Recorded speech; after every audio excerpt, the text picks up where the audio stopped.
Hello मेरे प्यारे प्यारे स्कॉलर्स। तो आज हम कंप्लीट करने वाले हैं अपना डीप वाटर चैप्टर 3 हमारे फ्लेमिंगो का क्लास 12 का चैप्टर। तो ये चैप्टर जो है हमारे विलियम डगलस जी ने लिखा है। इन्होंने अपनी ही सेल्फ स्टोरी बताई है, इनके साथ जो इंसिडेंट हुआ उन्होंने उसके बारे में बताया। तो इंटरेस्टिंग स्टोरी, चलिए स्टार्ट करते हैं। चैनल को सब्सक्राइब कर देना, वीडियो को लाइक कर देना। It had happened when I was 10 और 11 ईयर्स ओल्ड। तो जो भी इंसिडेंट के बारे में ये आगे बात करेंगे तो बोल रहे हैं कि ये जो इंसिडेंट है तब हुआ था जब मैं 10 से 11 साल का था कुछ। I had decided to learn to swim, यानी कि उन्होंने क्या किया, उन्होंने स्विम सीखने का डिसीजन लिया था। There was a pool at the YMCA in Yakima that offered exactly the opportunity. तो उन्होंने कहाँ पर सीखने का सोचा था, वहाँ पर एक YMCA यकीमा में YMCA पर एक पूल था जो उनके लिए बहुत परफेक्ट था। The Yakima river was treacherous. Treacherous का मतलब होता है डेंजरस। यहाँ पर मैंने आपके लिए सारी मीनिंग लिख रखी है। तो जो यकीमा रिवर थी वो बहुत ज़्यादा डेंजरस थी। Mother continually warn against it and kept fresh in my mind the details of each drowning in the river. यानी कि इससे पहले भी यकीमा रिवर पे बहुत ज़्यादा ड्राउनिंग केसेस हो चुके हैं। अब ड्राउनिंग केसेस का मतलब है कि यकीमा रिवर में पहले बहुत लोग स्विम सीखने आए तो वो लोग वहाँ पर डूब चुके हैं। तो मदर जो है, ऑब्वियस सी बात है, वो मम्मी है तो उसको मना ही करेंगे, तो वो उन्हें मना कर देती कि वहाँ पर तुम्हें स्विमिंग नहीं सीखनी है। But the YMCA pool was safe. पर जो YMCA का पूल था वो सेफ था। इट वॉज ओनली 2 और 3 feet deep at the shallow, यानी कि वो सिर्फ 2 या 3 फीट ही गहरा था एक एंड पे। While it was 9 feet deep at the other, और जो दूसरा एंड था वो 9 फीट डीप था। द ड्रॉप वॉज ग्रेजुअल, यानी कि काफ़ी ज़्यादा डिफरेंस था। I got a pair of water wings and went to pool, यानी कि वो जो वाटर विंग्स होते हैं उसका पेयर उन्हें मिला और उसके बाद वो पूल में चले गए। I hated to walk naked into it and show my skinny legs, यानी कि ऑब्वियसली बात है कि आप पूरे कपड़े पहन के स्विमिंग पूल में नहीं जाते हो, तो जो शॉर्ट्स वो पहन के जाते तो वो जो उसमें उनकी स्किनी यानी कि पतली पतली लेग्स जो दिखती थी वो उन्हें दिखाना बिल्कुल भी पसंद नहीं था। But I subdued my pride and did it, पर फिर भी उन्होंने अपने प्राइड को नीचे रखा और स्विमिंग सीखा। फ्रॉम द बिगिनिंग, यानी शुरुआत से ही, however I had an aversion to the water when I was in it, यानी कि बहुत पहले से ही, शुरुआत से ही उनका वाटर के साथ जो रिलेशन था वो बिल्कुल भी अच्छा नहीं था। This started when I was 3 और 4 year old and father took me to the beach in California. तो ये ऐसा क्यों था, तो उसका इंसिडेंट बता रहे हैं अभी। जब वो 3 या 4 साल के थे, उनके जो फादर हैं उन्होंने क्या किया, उन्हें कैलिफोर्निया के बीच पर लेके गए थे। He and I stood together in the surf, यानी कि और उस सर्फ पे वो दोनों साथ में ही खड़े थे। आई हंग ऑन टू हिम, तो जो विलियम डगलस थे वो अपने फादर को पकड़ कर रखे हुए थे। Yet the waves knocked me down and swept over me, उन्होंने उन्हें पकड़े रखा था पर फिर भी वेव्स इतनी ज़्यादा तेज थी, लहरें इतनी ज़्यादा तेज थी कि लहरों ने क्या किया कि उन्हें जो है अपने ही अंदर डुबा लिया। I was buried in water, यानी कि वो पूरी तरह से वाटर में बरीड हो गए थे। माई ब्रेथ वॉज गॉन, उन्हें सांस भी नहीं आ रही थी, वो बहुत ज़्यादा डर गए थे।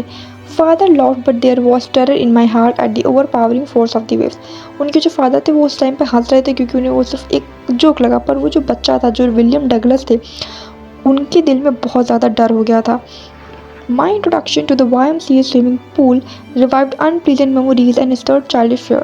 तो जब वो YMCA स्विमिंग पूल पर स्विमिंग सीखने जाते हैं तो जब वो पूल को देखते हैं तो यही सारी मेमोरीज, ये जो भी बचपन के फियर्स हैं, ये सारे उन्हें वापस से आने लगते हैं। But in a little while I gathered confidence, I paddle with my new water wings, पर फिर भी कुछ टाइम में उन्होंने कॉन्फिडेंस को गैदर किया, यानी कि अपने अंदर कॉन्फिडेंस लाया और अपने नए नए वाटर विंग्स के साथ पैडल करना स्टार्ट किया।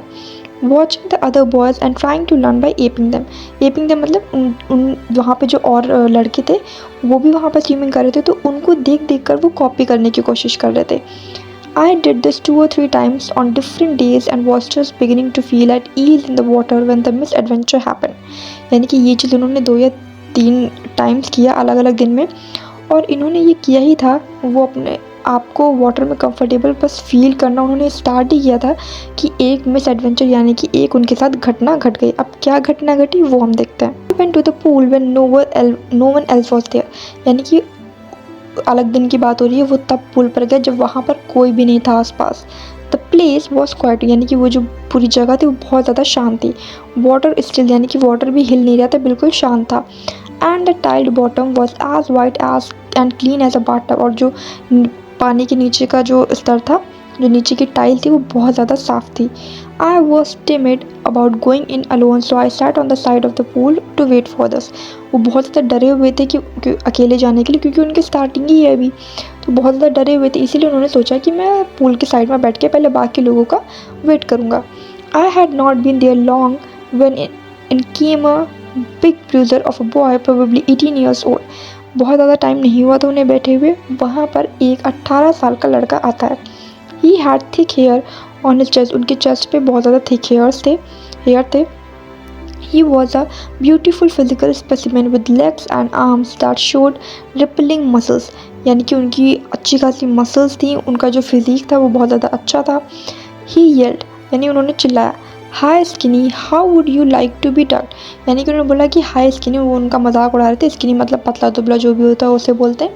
तो उन्होंने बोला, हाई स्किनी, अगर तुम्हें मतलब अगर मैं यहाँ पर इसमें डाल दूँ तो तुम्हें कैसा लगेगा।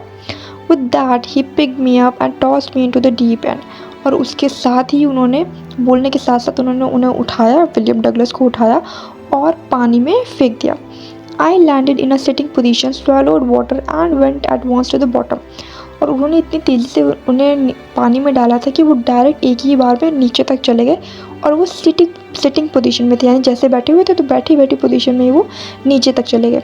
आई was frighten but not yet frighten out of my wits, वो बहुत ज़्यादा डरे हुए थे पर इतना भी नहीं डरे हुए थे कि वो अपने ब्रेन का यूज़ ना कर सकें। On the way down, I planned when my feet hit the bottom, I would make a big jump, come to the surface, lie flat on it and paddle to the edge of the pool.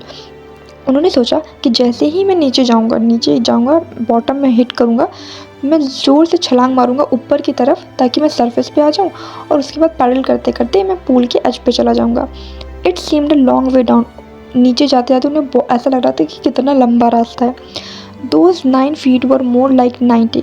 अब इससे हमें क्या पता चल रहा है कि वो जो लड़का था 18 साल का, उसने डगलस को 9 फीट वाले साइड में फेंका था, और वो 9 फीट उन्हें 90 जैसा लग रहा था। And before I touch bottom my lungs were ready to burst, मतलब वो बॉटम को टच भी नहीं किए तो उनके जो लंग्स हैं उन्हें ऐसा लग रहा था कि वो फूटने को तैयार हैं। But my feet hit bottom, I summoned all my strength and made what I thought was a great spring upwards। पर उन्होंने जैसे ही उनकी फीट ने बॉटम में हिट किया, उन्होंने पूरी स्ट्रेंथ समन की, यानी पूरी स्ट्रेंथ अपनी लगाई, और उन्होंने वही किया जो उन्होंने सोचा था।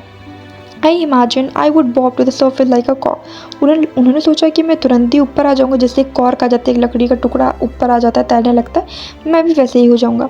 Instead I came up slowly, I open my eyes and saw nothing, पर उससे ऐसा कुछ भी नहीं हुआ। जैसे उन्होंने अपनी आँख खोली और उन्हें कुछ भी नहीं दिखा। But water that had a dirty yellow tinge to it, उन्हें पूरा आसपास पानी दिखा, जिससे हमें पता चलता है कि वो सरफेस पर नहीं आ पाए थे, अभी भी पानी के अंदर है। That had a dirty yellow tinge का मतलब है, अगर मान लो ये पूल है, ठीक, और यहाँ पे मान लो सन है, तो उससे जो लाइट आती है इधर की तरफ, उसका जो हल्का हल्का पीलापन होता है पानी में, उसको बोल रहे हैं कि dirty yellow tinge. I grew panicky, I reached up as if to grab a rope, my hands clutched only at water, मतलब वो बहुत ज़्यादा पैनिक करने लगे और ऊपर की ओर चलने लगे जैसे उन्हें कोई रोप पकड़नी है, पर उनके जो हाथ है उनके हाथ में सिर्फ पानी ही आ रहा था। I was suffocating, I tried to yell but no sound came out, उन्हें सफो यानी अंदर घुटन होने लगी थी। ऑब्वियसली बात है, उन्होंने ट्राई किया चिल्लाने का, पर ऑब्वियसली बात है पानी के अंदर है तो कोई भी साउंड बाहर नहीं आ पाएगा। Then my eyes and nose came out of the water but not my mouth, यानी कि वो इतना ऊपर आ गए थे कि उनकी आइज और नोज जो है पानी से बाहर आ गई थी, पर फिर भी उनका माउथ तक भी अभी पानी से बाहर नहीं आ पाया था। I flailed at the surface of the water, swallowed and choked, वो सरफेस ऑफ द वाटर पर वेव करने लगे, यानी कि तैरने लगे, और उन्होंने बहुत ज़्यादा पानी उनके अंदर चला गया था, और अब उनका जो गला है वो चोक हो गया था। I try to bring my legs up but they hung as dead weights, यानी कि उन्होंने अपने पैरों को ऊपर उठाने की कोशिश की, पर पैर उनके इतने भारी हो गए थे, ऑब्वियसली बात है बहुत देर पानी में रहने की वजह से ऐसा हो जाता है, तो वो डेड वेट्स की तरह लग रहे थे, यानी कि डेड वेट्स उन्हें कहते हैं जो भारी तो बहुत है पर किसी काम के नहीं है, पैरालाइज्ड और रिजिड लग रहे थे। A great force was pulling me under, यानी कि बहुत ही अच्छी खासी फोर्स उन्हें वापस से पानी के नीचे यानी अंदर की तरफ खींच रही थी। I screamed but only the water heard me, वो चिल्ला रहे थे पर सिर्फ और सिर्फ उन्हें पानी ही सुन पा रहा था। I had started on the long journey back to the bottom of the pool, और फिर उन्होंने सोचा कि मैं फिर से नीचे जाऊँगा और मैं फिर से ऊपर उठ के वही सेम ट्रिक अपनाऊँगा। I struck at the water as I went down, expending my strength as one in a nightmare fights an irresistible force. तो लेकिन जब वो नीचे गए तो वो पानी में ही अटके रह गए और उन्होंने सारी अपनी स्ट्रेंथ फिर से समन की, पर फिर भी एक फोर्स था, इररेजिस्टिबल फोर्स का मतलब है कि जिसको वो रेजिस्ट नहीं कर पा रहे थे, जिससे वो छूट नहीं पा रहे थे। तो वो फोर्स जो है वो उन्हें बार बार उनकी स्ट्रेंथ को कम कर रहा था।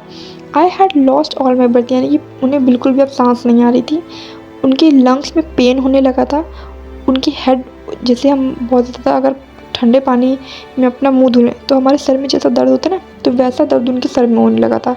और अब वो डिज़ी हो रहे थे, यानी कि अब उन्हें थोड़ा थोड़ा चक्कर सा आने लग गया था, वो थोड़े बेहोश से होने लग गए थे।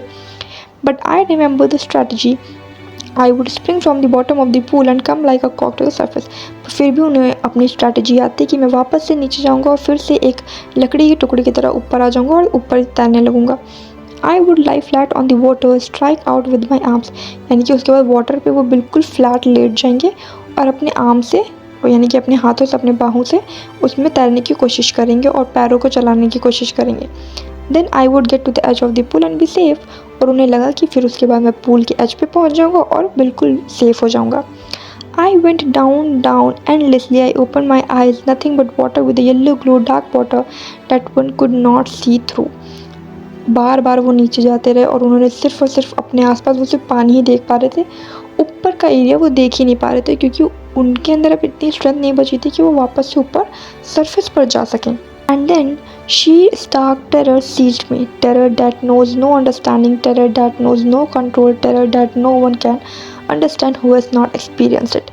उसके बाद उन्हें अचानक से एक डर जकड़ लेता है। फिर उस डर के बारे में वो बताते हैं कि वो डर जो कुछ समझता नहीं है, वो डर जिसके ऊपर किसी का कंट्रोल नहीं है, वो डर जो कोई नहीं समझ सकता जिसने ये चीज़ एक्सपीरियंस ही ना की हो।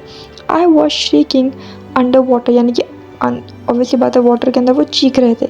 I was paralysed under water, stiff rigid with fear, water के अंदर वो पैरालाइज हो चुके थे, यानी कि अब उनकी बॉडी मूवमेंट बंद होनी शुरू हो गई थी। Even the screams in my throat were frozen, यानी कि अब जो वो गले से चिल्ला रहे थे वो भी फ्रोज होने लग गया था। सिर्फ उनका हार्ट बीट हो रहा था और उनके हेड में दर्द सा हो रहा था, जिससे उन्हें ये पता चल रहा था कि हाँ, कि मैं ज़िंदा हूँ।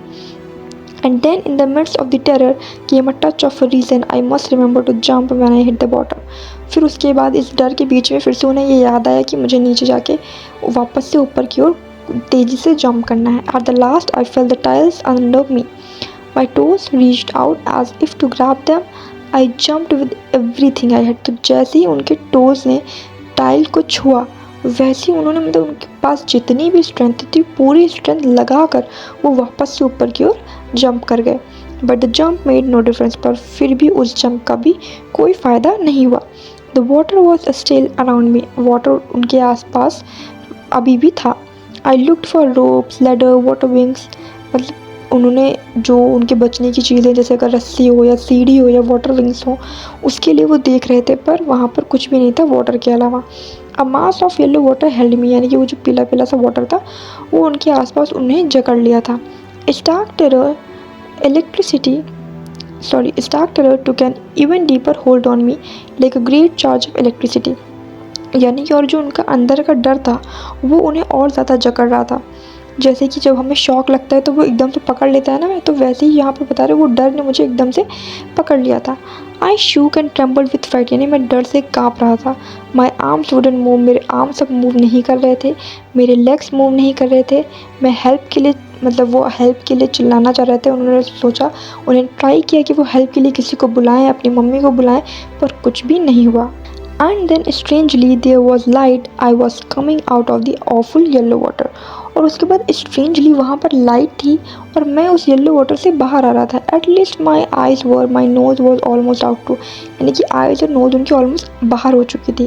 Then I started down a third time, और फिर से वो नीचे जाने लगे।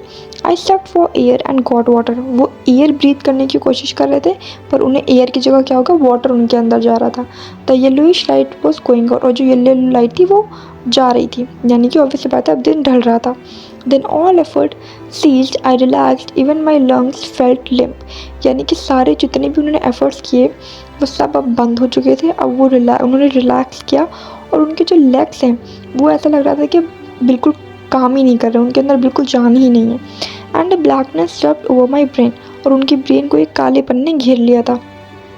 It wiped out fear, it wiped out terror, यानी कि उसने क्या किया, उनके अंदर का जो डर है, टेरर है, अब वो निकल चुका था, क्योंकि अब वहाँ पे कोई पैनिक भी नहीं कर रहे थे, वो पूरा क्वाइट और पीसफुल था, क्योंकि अब उनके पास डरने के लिए कुछ था ही नहीं।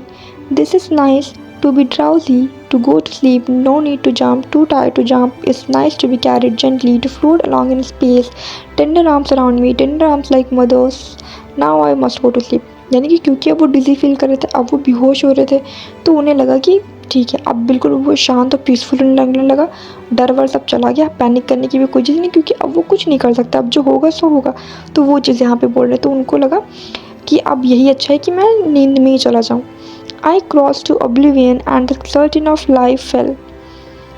उसके बाद क्या हुआ कि उन्होंने डार्कनेस को क्रॉस किया और वो एकदम डेथ के क्लोज आ चुके थे। वो जो उनका जो एक्सपीरियंस था वो बिल्कुल मौत के करीब से, सोचो, वो आए थे।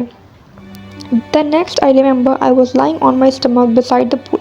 उसके बाद जो अगला उन्हें जो भी याद है वो ये है कि उसके बाद वो पूल के साइड में अपने स्टमक के बल पे लेटे हुए थे, वोमिटिंग, यानी कि वो वोमिट कर रहे थे। द चाप that through me in was saying but I was only fooling. तो जिस बच्चे ने, जिस लड़के ने उसे ढकेला था वहाँ पर, वो उन्हें याद है कि वो उस टाइम पे वो बोल रहा था कि मैं तो सिर्फ मजाक कर रहा था। तो फिर किसी ने बोला द किड नियरली डाइड, तो उन्होंने बोला कि ये बच्चा मरने ही वाला था बस। Be all right now, let's carry him to the locker room. फिर उसने बोला कि पहले इस बच्चे को लॉकर रूम लेकर चलते हैं। Several hours later I walked home, यानी कि फिर बहुत सारे घंटों के बाद अब वो घर पहुँचे। I was weak and trembling, यानी कि बहुत ज़्यादा वो वीक हो चुके थे और काँप रहे थे। I shook and cried when I lay on my bed, तो जब वो बेड पर लेट चुके थे तब भी वो रो रहे थे। उन्होंने उस रात खाना भी नहीं खाया था। For days a haunting fear was in my heart, और बहुत दिनों तक उनके अंदर वो डर बैठा ही था। द स्लाइटेस्ट एक्सर्शन अपसेट मी, यानी कि जो लिटिल एफर्ट था उनका, उसने क्या किया, उनको अपसेट कर दिया, making me wobbly in the knees and stick to my stomach, यानी कि अब उनके पेट में भी दर्द होने लगा था और उनके घुटनों में भी दर्द हो रहा था। I never went back to the pool, I feared water, I avoided it whenever I could, यानी कि उसके बाद वो कभी भी पूल में वापस नहीं गए, क्योंकि उन्हें वाटर से अब डर लगने लगा था बहुत ज़्यादा। एक तो पहले ही उन्हें डर था, उसके बाद इतना बड़ा इंसिडेंट हो गया तो उनके अंदर बहुत ज़्यादा डर बैठ गया। तो अब वो वाटर को जितना चाहे उतना ज़्यादा अवॉइड करते थे, यानी कि उससे बचते थे। A few years later, when I came to know the waters of the cascades, I wanted to get into them. कुछ सालों बाद, यानी कि उनके सालों लग गए इस चीज़ में कवर करने के लिए, कुछ सालों बाद उन्होंने कैस्केड्स के वाटर के बारे में जब पढ़ा तो वो उस वाटर में, वहाँ पे उस पानी में जाना चाहते थे। And whenever I did, और जब भी वो वहाँ पर गए हैं, whether I was wading the Tieton और बम्पिंग रिवर और bathing in the warm lake of the Goat Rocks, यानी कि चाहे वो कुछ भी कर रहे हो, चाहे वो उस रिवर में रम्पिंग कर रहे हो, जंपिंग कर रहे हो, या फिर उस रिवर में नॉर्मली नहा रहे हो या नॉर्मली स्विम कर रहे हो, the terror that had seized me in the pool would come back, और वो वाला टेरर उनके अंदर वापस आ ही जाता था। It would take possession of me completely, यानी कि वो पूरा मुझे अपने, वो डर जो है वो मुझे कंट्रोल में ले लेता था।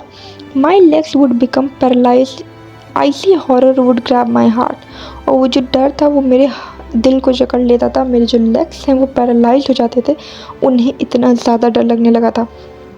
This handicap stayed with me as the years roll by, और ये जो डर है ये जैसे जैसे साल बीतते गए ये मेरे साथ रहता गया। In canoes on man lakes fishing for landlock salmon, यानी कि ये एक लेक का नाम है, मेन लेक के बारे में यहाँ पर बताया जा रहा है, जहाँ पे फिशिंग बहुत पॉपुलर है। सैल्मन यहाँ पे एक फ़िश का नाम होता है। बास fishing in new Hampshire, trout fishing on the Des Stews and Mirages in the Oregon, fishing for salmon on the Columbia at Bumping Lake in the Cascades, wherever I went, the haunting fear of the water followed me, यानी कि जहाँ, ये सारी जगह का नाम है जहाँ जहाँ उन्होंने स्विम करने की कोशिश की, ये नाम मैं बता देती हूँ, आपके एग्ज़ाम में नहीं आने वाले। तो जहाँ जहाँ उन्होंने स्विमिंग करने की कोशिश की, उनके अंदर का जो डर था वो वहाँ पर उन्हें फॉलो कर रहा था, यानी वो डर उनके अंदर आ ही रहा था। It ruined my fishing trips, यानी कि उनकी जो फिशिंग ट्रिप्स थी उसको उन्होंने बर्बाद कर दिया था। जो कैनोइंग, बोटिंग और स्विमिंग का जॉय वो एक्सपीरियंस कर सकते थे, उससे जो टेरर है उसने उससे दूर कर दिया था। अब आपसे यहाँ पर एक क्वेश्चन पूछते हैं, बोर्ड में ज़रूर पूछते हैं कि उनके डर की वजह से, उस इंसिडेंट की वजह से उन्होंने क्या खोया था या उनका क्या लॉस था। तो यही लॉस था कि उन्होंने अपनी फ़िशिंग ट्रिप भी खो दी और उसके बाद जो कैनोइंग, बोटिंग, स्विमिंग का जॉय था उसको भी खो दिया। I used every way I knew to overcome this fear, but it held me firmly in its grip. यानी कि हर उन्होंने तरीका को अपनाया जिससे वो इस फियर से ओवरकम कर सके, पर वो नहीं कर पाए। Finally 1 October I decided to get an instructor and learn to swim. फिर अक्टूबर में उन्होंने क्या किया, उन्होंने सोचा कि अब मैं अपने लिए एक इंस्ट्रक्टर हायर कर लेता हूँ और उसके बाद स्विमिंग सीखूँगा। I went to a pool and practice 5 days a week an hour each day, यानी कि रोज़ 1 घंटा और वीक में 5 दिन वो प्रैक्टिस करते थे। The instructor put a belt around me, यानी जो इंस्ट्रक्टर थे उन्होंने उनके अराउंड क्या बेल्ट को रख रखा था, यानी ताकि उन्हें डर भी ना लगे और वो डूबे नहीं। A rope attach to the belt went through a pulley then that run on overhead cable. तो उनके बेल्ट से एक रोप अटैच थी जो आगे चल के एक पुली में जाती थी, जो एक आगे चल के ओवरहेड केबल से अटैच थी ताकि वो डूबे नहीं simply. He held on to the end of the rope and we went back and forth. और उन्होंने उस रोप के एंड को पकड़ा हुआ था, किसने, इंस्ट्रक्टर ने।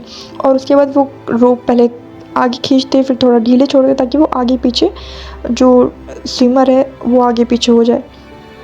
Back and forth across the pool hour after hour, यानी कि रोज़ रोज़ घंटे घंटे उन्होंने सिर्फ यही चीज़ की। On each trip across the pool a bit of the panic seized me, पर फिर भी पूल में उनको थोड़ा थोड़ा सा पैनिक हो रहा था। Each time the instructor relaxed his hold on the rope and I went under, some of the old terror returned and my legs froze। जैसे जैसे अब ऑब्वियस बात है इंस्ट्रक्टर उन्हें सिखाने के लिए धीरे धीरे रोप को छोड़ता है, तो जैसे वो धीरे धीरे रोप को छोड़ते थे और वो धीरे धीरे नीचे जाने लगते थे, उनके अंदर वापस से वो टेरर आने लगता था, उनके जो लेग है वो फ्रोज यानी जमने लगते थे। It was 3 months before the tension began to slack, यानी कि 3 months बाद जो है उनका जो टेंशन है इस चीज़ का वो धीरे धीरे जाने लगा। Then he taught me to put my face under water and exhale. उसके बाद इंस्ट्रक्टर ने उन्हें सिखाया कि कैसे अपने फेस को अंदर रख के भी एक्सेल किया जा सकता है, and to raise my nose and inhale, और कैसे इनहेल किया जा सकता है। I repeated the exercise hundreds of time, वो एक्सरसाइज उन्होंने हंड्रेड्स ऑफ टाइम्स की है। Bit by bit, I shed part of the panic that seized me when my head went under the water। तो थोड़ा थोड़ा करके वो पैनिक का जो पार्ट है वो पीछे छोड़ते जा रहे थे जैसे जैसे वो आगे सीखते जा रहे थे। Next he held me at the side of the pool and had me kick with my legs. उसके बाद उन्होंने साइड ऑफ पूल के पास उन्हें पकड़ा हुआ था और उनके लेग्स उन्हें किक करना सिखा रहे थे कि अपने लेग्स के थ्रू इंसान कैसे स्विम कर सकता है। तो हफ्तों तक उन्होंने सिर्फ वही किया।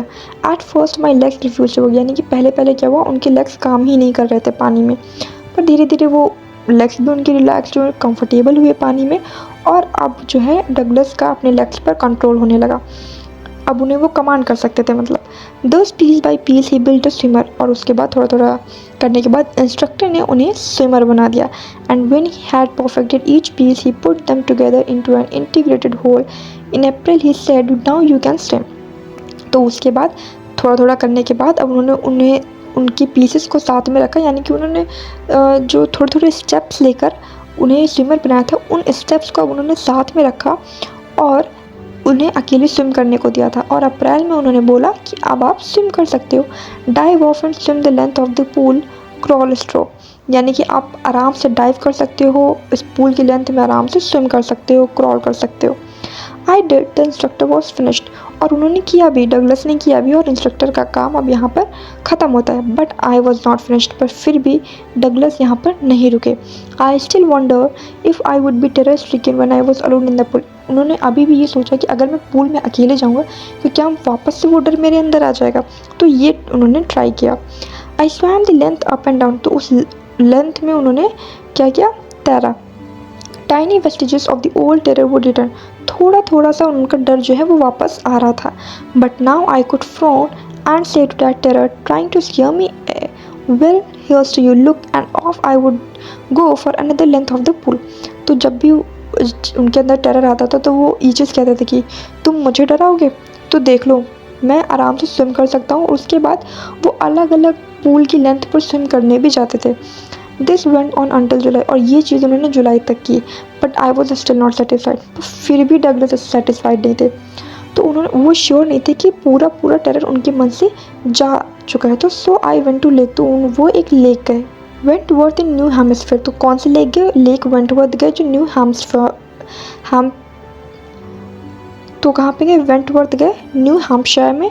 Dived off a dock at Triggs Island, यानी कि ट्रिक्स आइलैंड पे उन्होंने डाइव किया। एंड स्वैम 2 माइल्स, यानी 2 माइल वो चले to the lake to the stamper.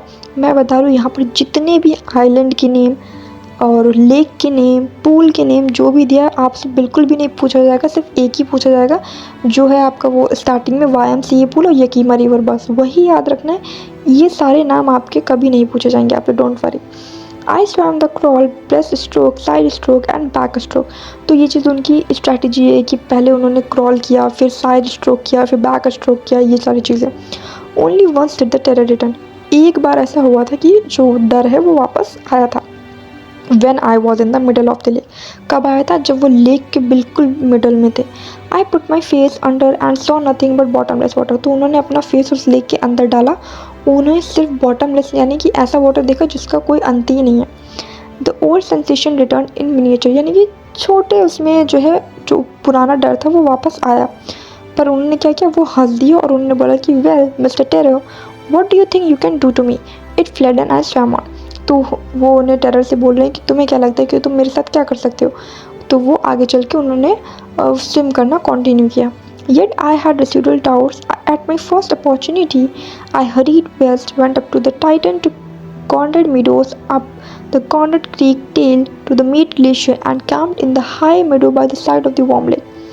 ये सारी चीज़ें आपके काम की नहीं है, यहाँ पर बता रहे हैं कि उन्होंने अपना एक्सपीरियंस करने के लिए, अपने डर को हटाने के लिए वो आगे किस किस लेक में गए, कहाँ कहाँ गए। इसमें भी नीचे अगर कुछ इंपॉर्टेंट होगा तो मैं आपको बता देती हूँ। ओके, तो I had conquered my fear of water, यानी कि ये लाइन इंपॉर्टेंट है क्योंकि अब वो बोल रहे हैं कि मैंने अपने वाटर का जो फियर था उससे ओवरकम कर लिया था। The experience had a deep meaning for me, ये जो भी एक्सपीरियंस था इसका बहुत ही गहरा मतलब था मेरे लिए। आज only those who have known stark terror and conquered it can appreciate, क्योंकि जिनके अंदर स्टार्क ये टेरर था और उसके बाद उन्होंने ओवरकम किया, सिर्फ वही लोग इसे अप्रिशिएट कर सकते हैं। In death there is peace, उन्होंने बोला कि मौत में यहाँ पर बहुत ज़्यादा शांति है। There is terror only in the fear of death, और जो डर है वो सिर्फ मरने के डर में होता है। आज Roosevelt knew when he said all we have to fear is fear itself, फिर वो रूजवेल्ट की कोटेशन बताते हैं जहाँ पे उन्होंने बोला है कि all we have to fear is fear itself, यानी कि हम जितना भी डरते हैं सिर्फ डर से ही डरते हैं। Because I had experienced both the sensation of dying and the terror that fear of it can produce, the will to live somehow grew in intensity. हम क्यों डरते हैं? क्योंकि हमारे अंदर एक विल है, यानी कि एक चाह होती है कि हम कल भी जिएं। At last I felt released, free to walk the trails and climb the peaks to brush aside fear. उसके बाद आखिर में बहुत ज़्यादा रिलीज फील करते हैं, बहुत ज़्यादा रिलैक्सिंग फील करते हैं। अब वो ट्रेल्स के आराम से चल सकते थे, बड़ी बड़ी ऊंचाइयों में चढ़ सकते थे, उनके डर को साइड कर सकते थे। तो स्कॉलर्स, ये था आपका चैप्टर। चैनल को सब्सक्राइब ज़रूर करना। नेक्स्ट कौन सा चैप्टर चाहिए कमेंट कर देना। कोई भी डाउट हो तो कमेंट कर देना कि ये आएगा नहीं आएगा, तो वो भी मैं बता दूँगी। तो मिलते हैं नेक्स्ट वीडियो में। Thanks for watching and keep loving.